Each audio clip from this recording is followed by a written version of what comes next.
Right, so first thing we look at when we're doing a VO2, we're going to read your results from bottom to top, alright? So your actual, everyone that does a test is given a score. Alright, you scored at 38.8, which is a fair result for a man in your age category. So obviously your weight's going to be the most determining factor on a VO2 score.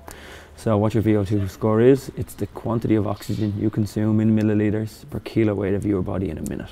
So if you drop weight, your score is going to go up. If you gain weight, score is going to go down. Alright, so it's all relevant to you and nobody else. So next thing is look at your heart. Max heart rate today was 193.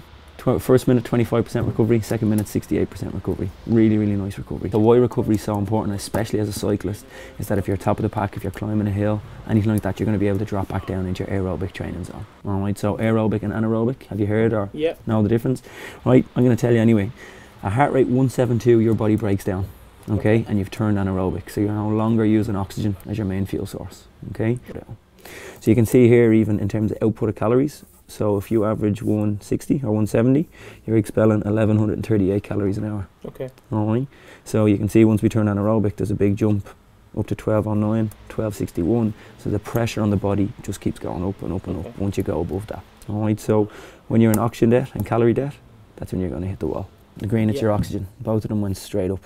Okay, now what we're wanting to see, if there is a problem with the test, heart rate performs irregularly, the blue line will drop, the green line will drop, I'll stop the test, alright? From a health point of view, everything was fine. Once I increased intensity every single minute, your heart rate and oxygen demand responded. And you can see we'd reach your peak in your lungs, alright? You weren't gonna go anywhere. Your heart rate had pretty much maxed out as well on the effort we had. Black line means you stop the test, decrease straight away. Recovery is really, really good. Right, your breathing pattern is something that you definitely need to work on. Alright, the more efficient your breathing is, the higher amount of oxygen you're getting in, the more efficient you can stay.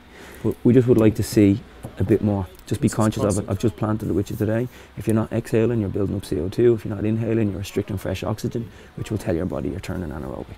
Alright, so things like that. But from a potential point of view, you've all the attributes you need, alright, to be able to perform at the level you do. It's really good. Everything's there for you. There's nothing from where I'm sitting from a performance point of view that will stop you doing what you want to do. Stop. He's a full-time student. He's got tested and things like that, you know. Would you hand the mask to me like you did at the start? Just keep it pressed against your face for the last 20 seconds.